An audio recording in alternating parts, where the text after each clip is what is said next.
Sabe por quê? Porque tem uma planta que está apresentando aí o comportamento inverso do esperado pelos produtores. E aí a gente vai tratar sobre esse tema bem curioso hoje aqui no painel, né? O que será? Evolução dos tempos? Consequência das mudanças climáticas? Aliás, são muitos os acontecimentos que estão chamando a atenção, né, para essa relação da humanidade com o meio ambiente. Então nós estamos hoje aqui para falar sobre isso e conosco aqui está a doutora Essione Ribeiro. Eu aqui não encontrei aqui. Aqui no roteiro. É no outro. É no outro. É no outro. Programa ao vivo é bom por isso. Mas ela é proprietária da empresa Arabidopsis. Acertou. Às vezes as pessoas gaguejam e falam o nome Ainda bem que Arabidopsis. foi Daniel falou, porque eu não ia acertar essa não. Mas percebeu que quase dá cãibra aqui na língua? Arabidopsis Serviços de Consultoria Agronômica. Engenheira agrônoma, mestre em engenharia agronômica e doutora também em engenharia agronômica, especializada em fisiologia de produção. Eu quero agradecer aqui e registrar a presença ao mesmo tempo do meu querido Anchieta Honório, que também é engenheiro agrônomo e que traz para a gente pautas aí maravilhosas, sugestões assim, para a gente trazer essa contribuição. Porque o produtor vê essa manifestação, esse problema aí, e muitas vezes não encontra a explicação para aquilo. Acha até que às vezes é problema dele. Não estou ligando direito. Doutora, seja bem-vinda. Obrigado aqui pela participação. Eu que agradeço. Boa tarde a todos. Boa tarde a todos os telespectadores. É um prazer, é uma honra estar podendo compartilhar um pouco do nosso conhecimento, da nossa vivência em campo. Realmente está acontecendo situações adversas na nossa cultura hoje.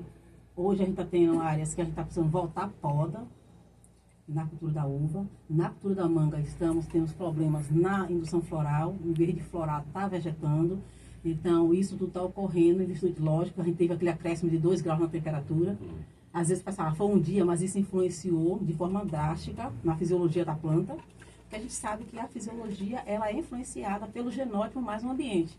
Então a planta sempre vai expressar algo positivo ou negativo em virtude de uma determinada situação climática. O que aconteceu agora? Altas temperaturas, calor muito quente. E às vezes mantivemos um mesmo monitoramento na lâmina de irrigação, em que às vezes teríamos que fazer um ajuste melhor, dar um espaço maior, um tempo maior. E outra coisa, quando já vinha essa questão de estresse, essa situação toda atípica, eu sempre falava com alguns, Anchieta até aqui, que ele pode até comprovar isso, que a gente sempre falava, gente, trabalha a bioestimulação, que não está vindo condição climática boa, então já prepara a tua planta para uma situação que vem adversa, para evitar justamente esse aborto, essa falta de produtividade. Porque o preço está ótimo de uva, manga está com preço fantástico, e eu lhe digo, essa tendência vai se manter, porque teve muito produtor, infelizmente, que está voltando poda e que está tendo aborto agora na floração. Mas por quê? Porque às vezes não teve uma preparação adequada no momento da brotação. Porque o que acontece também, Daniel? Hoje, a gente deixa para fazer as coisas muito em cima da hora. E a gente lembra que a planta é um ser vivo. Então, se você não estimular antes, para ela te dar uma resposta a posterior, você não vai resolver o problema de imediato. Então, você vai acabar, como a cultura da uva ela muda de fase muito rápido, então você tem que se atentar a essas fases dela e tentar dar uma resposta a ela para que ela te dê uma resposta positiva lá na frente. Faça um manejo, e esse manejo em cima de uma resposta que ela está te dando. Eu sempre falo que a planta ela conversa com a gente todos os dias. A gente só tem que estar prestando atenção no que ela está falando. Se ela está com fome, ela fala. Se ela está estressada, ela fala. Eu sempre digo que a planta ela é mais estressada do que a mulher em TPM. Você não tem noção a quantidade de estresse que uma planta passa. Principalmente a cultura da uva, que é uma cultura extremamente artesanal. Totalmente artesanal, praticamente. Mas a gente está com problema no tomate, a gente está tendo aborto no tomate, isso já está comprometendo a nossa produtividade, está com problema no melão, está com problema, que vamos falar das culturas que estão aqui, tem um problema na goiaba, problema na manga e problema na uva. Então, E o coco também, viu? E o coco também. Então a gente vê que é um problema que está acontecendo na nossa região e geral, né, que se distribui aí para várias culturas também.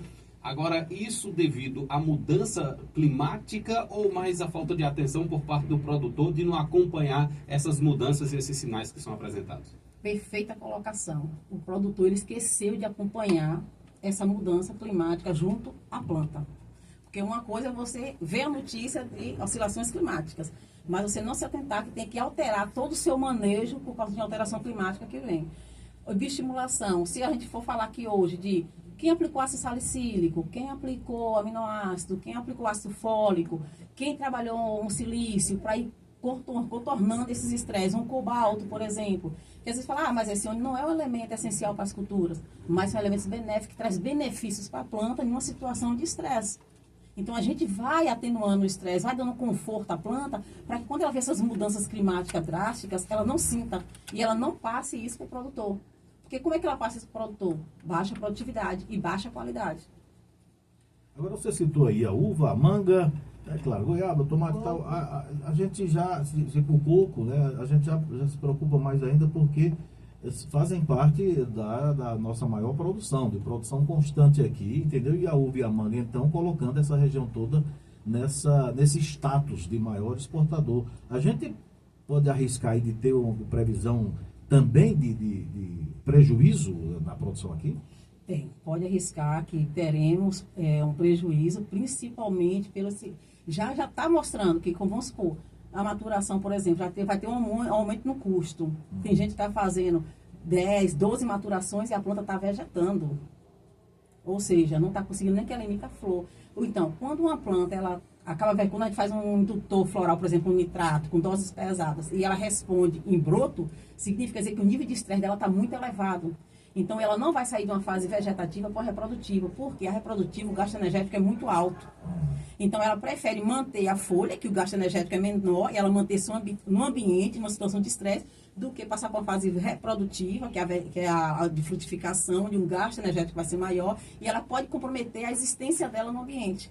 Então, a planta, ela faz conta como a gente faz. Assim como o produtor faz conta para pagar as revendas, pagar seus funcionários, a planta também faz. E essa conta ela faz, vamos supor agora o que aconteceu. Aborto, está abortando muita uva agora na floração. Ela está fazendo a conta. Eu não tenho reserva suficiente para manter essa quantidade de cacho. Então, eu vou abortar. Então, o nível de nitrogênio vai lá para cima. Mas isso aí consegue resolver? Consegue. Mas aí você tem que preparar a sua planta desde a poda de produção. E eu arrisco ainda a dizer, Daniel, que a gente tem que entrar até no repouso com essas bioestimulação, para quando chegar uma poda, que é uma fase drástica, que você está cortando ela ali, é um estresse, ela venha com um aporte nutricional melhor para responder toda essa alteração que está tendo. E vai sim comprometer, esse preço vai continuar, tanto de uva como de manga, porque a gente não vai ter fruta suficiente para atender todo o mercado. Então, a tendência é aumentar o preço. Inclusive, falando nessa questão de ter fruta suficiente para atender o mercado, existe uma expectativa em relação à exportação também do fruto que é produzido aqui, a manga principalmente, né, de países que não conseguiram desenvolver aí a sua cultura e, por isso, abriu-se o mercado ainda mais para essas exportações brasileiras e do Vale do São Francisco. Então, o que é que o produtor precisa fazer já para se preparar para essa alta demanda que vai vir? Pronto, o que ele tem que fazer para pelo menos garantir essa produção é bioestimular a planta dele. Eu aconselho hoje, vamos supor, o produtor, ele está ouvindo, ele sabe aqui do que eu estou falando, que a planta está vegetando. Volta com a poda, faz uma nova maturação, reaplica até um placobutazol, para tentar reduzir ela, para ela ganhar substância suficiente para aumentar a reserva e ela assim responder em floração. E aí, além de fazer isso, vai florar, ótimo. Quem vai garantir esse pegamento dessa florada? Nessa condição toda diversa. Porque eu posso florar a planta 100%, mas ela pode abortar tudo. Então, o que eu tenho que fazer? Começou a emissão de panícula, que o produtor sabe muito bem que é antes da florada plena, florada aberta, ele já tem que fazer uma aplicação de ácido salicílico, uma aplicação de silício, uma aplicação de cobalto, de molibdênio, justamente para ir preparando a planta para o estresse. Por quê? Porque são elementos nutricionais que vai trabalhar justamente na rota de estresse da planta, vai direcionar melhor a nutrição para a planta. Então, e o silício, eu acho que é uma das ferramentas, tanto o silício como o ácido salicílico, são as duas ferramentas chaves que ele tem que trabalhar para isso. Ácido sulfúrico a gente está usando muito e precisa ser usado, precisa manter esse uso. Agora, porém, eu sempre falo, não adianta o produtor querer resolver um problema colocando doses altas. Neste momento, ele tem que reduzir a dose. Por quê? Porque quanto menor a dose, mais estimulada a planta fica em absorver. Quanto mais você bota uma dose muito alta, muito pesada, ela vai sentir o estresse mais ainda. Por quê? Porque você está dobrando uma dose ou triplicando uma dose. Porque às vezes o produtor quer resolver o problema, então ele acaba aumentando 3, 4 vezes mais a dose. E isso, em vez de ser um ansioso, benefício, né? Isso, em vez de ser um benefício, a causa sendo um malefício para a planta. Uma coisa negativa para a planta e para ele, que automaticamente vai influenciar na produtividade dele. E pior, na qualidade. E qualidade pós-colheita, Daniel, meu amigo, a gente precisa ter. Principalmente na condição dessa. A exigência é grande. Né? Enorme. Agora, você falou aí do problema, explicando qual é a origem dele, o que fazer para mitigar, qual é a providência que deve ser tomada. Há consciência dos produtores com relação a esse problema e essa mitigação, doutor?